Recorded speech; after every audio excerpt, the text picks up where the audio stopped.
Hello my fellow gamers and welcome once again to my SimCity video tutorials. Now this video is not going to be a multi-city video tutorial, because for this region I have shown you pretty much every detail that is required for you to know to run a successful multi-city region. There are a few more points, but those would require having a different city setup and a different region, so I will be continuing the multi-city video tutorial on a later date.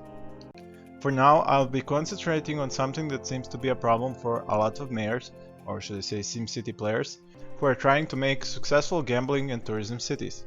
Now, I do have my own gambling city that at the moment is being quite successful. Now, I want to keep building on that and make it as successful as humanly possible. When we left off this city in our last multi-city video tutorial, you saw that I reached around 10,000 tourists per day. Now I have reached 12,000 tourists per day, and my 3 gambling houses are almost completely always full, at 300 gamblers per day. The new sci-fi casino has managed to go above 50% and is making quite a lot of profit. Now at this point, in order to have more casinos and for them to have enough gamblers to make profits, I have had to start turning on this stadium. I will also be placing this sign and seeing if it will max out the number of tourists that will come into this city per day.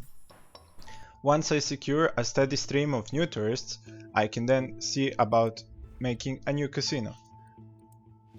Most likely this is going to be another sci-fi casino. This is because building a slick casino would require me to upgrade it later on with more modules, and those modules will allow for more gamblers to come in. But as I do not have the required number of tourists for this casino to be entirely profitable, I'm going to stick with just making another sci-fi casino. Now, making a sci-fi casino, as you remember from my last video, increases the need for the workforce by a whole lot. And as you can see here, I haven't even filled up the last requirement for the first sci-fi casino. So I'm going to wait a while to get some more medium density housing, get some more workers, and once this balances out at least a little bit, because you can always keep a certain number of jobs unfilled, then I will build the second sci-fi casino. As you can see now, a few days later after opening the Pro Stadium and running 1 or 2 events, I have now reached 30,000 tourists per day, which means that my city is overflowing with tourists that now leave the Expo Center and the Pro Stadium in huge masses and are on their way through this middle avenue to my casinos and landmarks. This sci-fi casino will now be making its maximum profits, and it is time to build a new sci-fi casino as soon as I get more medium density and more workers for it to be operational. Now as we look at the Expo Center and the Pro Stadium a few days later, we can see that I have managed to fill them up completely. That means that not only am I going to earn money for every buck I invest in these events, but also it means that the number of tourists that has gone up to 30,000 doesn't actually mean that all those tourists are gamblers. A lot of those tourists are just here for the Expo Center or the Pro Stadium's events. Considering the huge amount of tourists that I'm now having in my city and that my population has reached about 40,000, it was a good time to upgrade the streetcar depot to 13 streetcars, turn it on, and place streetcar stations around the city so that my tourists can now go from the Expo Center and the Pro Stadium up through these avenues to my casinos or my hotels, and also the low wealth and the medium wealth workers are gonna have an easier time traveling between their homes and their work. I have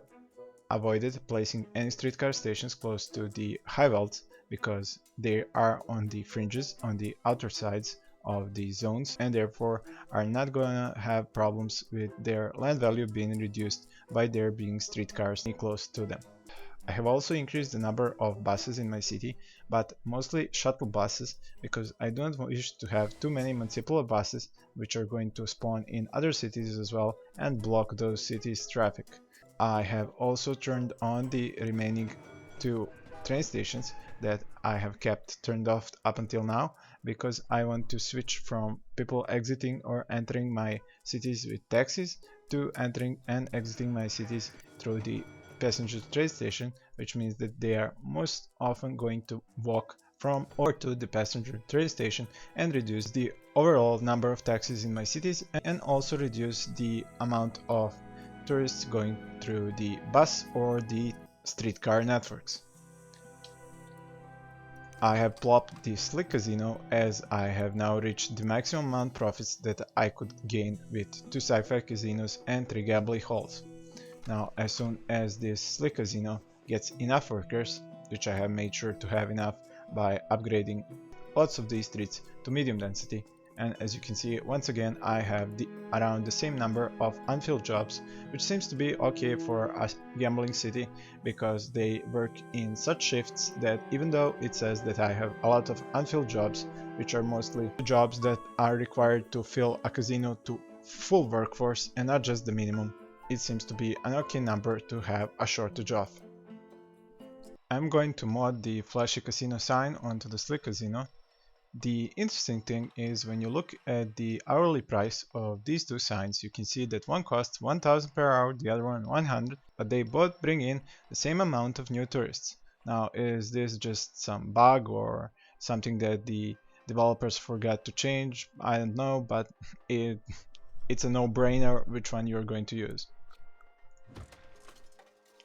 I will not be upgrading any capacity for this Slick Casino until I can see that it has become profitable. An easy way to upgrade this capacity without having it to go on the main avenue is to use this space that I have left behind the casinos, draw a road on it, connect it up here, and then I will have enough room for all these mods to go behind the casinos and not go on the main avenue.